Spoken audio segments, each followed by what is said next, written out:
Mientras las artes y las ciencias deslumbran por su esplendor, la vida religiosa se deslizaba desde el fin de la Edad Media por la pendiente de la decadencia doctrinal y moral.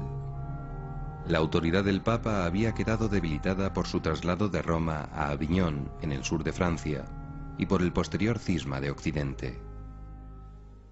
Las costumbres se relajan en algunos monasterios y entre clérigos y obispos de la curia romana. Esos son algunos de los factores negativos que propiciarán la Reforma protestante. A ellos se añaden los conflictos entre papas y emperadores, el auge de los nacionalismos eclesiásticos y un imperio alemán dividido en pequeños principados que verán en el protestantismo una vía para independizarse del emperador católico Carlos V. Ese ambiente de crisis explica, en parte, el éxito de la rebeldía de Martín Lutero.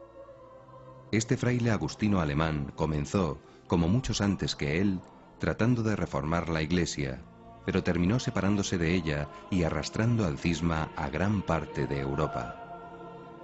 El primer acto de este gran drama lo inicia en 1517, cuando cuelga una lista de 95 tesis en la puerta de la iglesia de la Universidad de Wittenberg.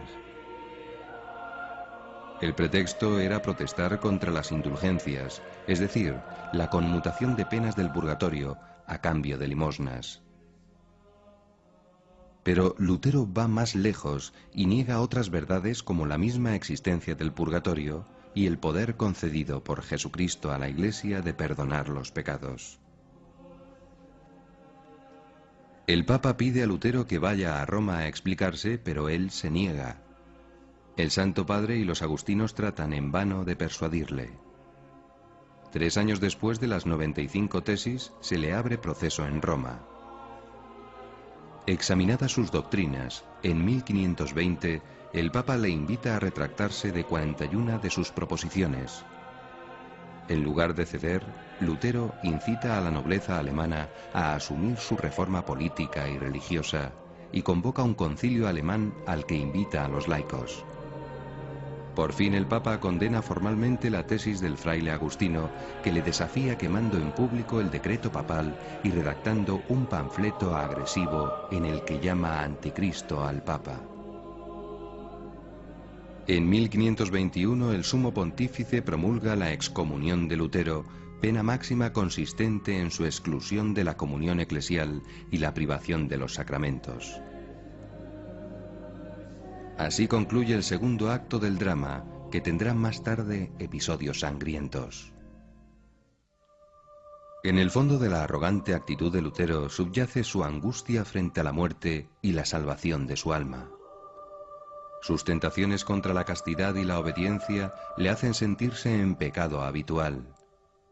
Esto le lleva a negar la libertad en el hombre para obrar el bien, pues imagina que el pecado original ha corrompido totalmente la naturaleza humana. De ahí concluye que la salvación viene solo por la fe en Jesucristo, con independencia de que las obras sean buenas o malas. Una gran pérdida para los que seguirán la vía protestante es su negación del culto a la Virgen y de los santos. Alega Lutero que Cristo es el único mediador entre Dios y los hombres, pero ignora que María es la Madre de Dios y que Él ha querido asociarla a su redención y por tanto a su mediación.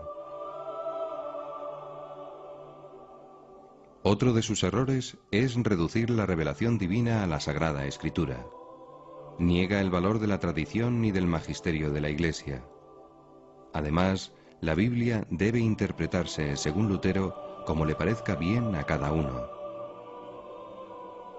Es la doctrina del libre examen, que será el germen de la posterior división de los protestantes en un sinnúmero de iglesias y sectas. Martín Lutero priva a sus seguidores de la gracia, es decir, la ayuda divina que producen los sacramentos. De los 7 sacramentos instituidos por Jesucristo, Lutero solo reconoce 2.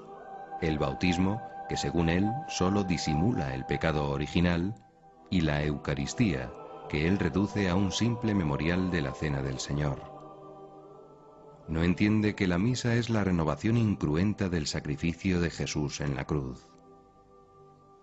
La herejía luterana se difunde rápidamente con el apoyo de muchos de los príncipes alemanes que se enriquecen incautando los bienes de la Iglesia católica y refuerzan su independencia frente a su legítimo emperador Carlos V. La reforma deja de ser una cuestión solo religiosa para convertirse también en un enfrentamiento político y militar. Carlos V convoca a Lutero a una entrevista y fracasa. No ve pues más solución que someter con las armas la herejía luterana y, a la vez, la desobediencia de los príncipes. Comienza así una larga serie de guerras. El emperador vence a los protestantes en Mühlberg, pero más tarde es derrotado en Innsbruck. Finalmente llega a un inestable acuerdo de paz en la Segunda Dieta de Augsburgo, en 1555, por el cual cada región seguirá la religión de su príncipe. Poco después, agotado por tantas luchas, el emperador Carlos V se retira al monasterio de Yuste, donde muere en 1558.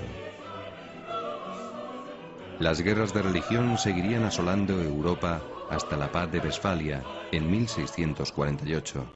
La revolución religiosa iniciada por Lutero en Alemania desencadena herejías de signo diverso, primero en Suiza, más tarde en Francia, después en Escocia, Inglaterra y los países escandinavos. En cambio, Polonia, España y los demás países latinos permanecerían fieles al Papa. Ulrico Zwinglio funda en Zúrich en 1518 su propio protestantismo de fuerte tendencia estatalista y nacionalista suiza, más radical que el del propio Lutero. Elimina los sacramentos, cierra conventos y maltrata a los católicos que se oponen, lo que provoca una guerra entre cantones protestantes y católicos. Más repercusión que la de Zwinglio alcanzó la reforma de Juan Calvino. Nacido en Francia y refugiado en Ginebra, aceptó las tesis de Zwinglio y parte de las luteranas. Su error principal no es tanto la justificación solo por la fe, como la predestinación. El hombre, según él, no es libre para elegir su salvación o condena. Solo Dios salva y ha elegido o predestinado a los que quiere salvar. Así, el éxito en los negocios temporales sería signo de predestinación. Por eso se ha dicho que su doctrina está en el origen del moderno capitalismo liberal. Calvino convirtió Ginebra en una república teocrática e intolerante. De su influencia surgirán los presbiterianos en Escocia, los puritanos en Inglaterra, los calvinistas de los Países Bajos o los hugonotes en Francia. En Inglaterra no fueron las ideas de Calvino o de Lutero las que llevaron a la separación de Roma, sino la pasión del rey Enrique VIII por una cortesana, Ana Bolena, de quien confiaba obtener un heredero varón. El monarca inglés pidió al Papa el divorcio de su mujer legítima, Catalina de Aragón, pero su petición fue rechazada. Despechado, Enrique VIII promulga en el año 1534 el acta de supremacía por la que se autoproclama cabeza suprema de la Iglesia en Inglaterra. Acto seguido se casa con Ana Bolena, pero esta mujer tampoco proporciona al rey el ansiado hijo varón, y 5 años más tarde ordena decapitarla. Una vez erigido en máxima autoridad religiosa, el rey ordena ejecutar a todo aquel que no acepte el cisma. Así reciben la palma del martirio el obispo Juan Fischer y el prestigioso canciller Tomás Moro, entre otros. Moro, primer ministro del reino, fue el único que se negó a firmar el acta de supremacía en el Parlamento. Enrique VIII lo destituye, lo encarcela en la Torre de Londres y finalmente manda cortarle la cabeza. A la muerte de Enrique VIII le sucede su hijo Eduardo VI, de 9 años, en cuyo breve reinado se imponen las herejías calvinistas y luteranas. Tras él sube al trono María Tudor, que intenta restaurar la fe católica, sin conseguirlo.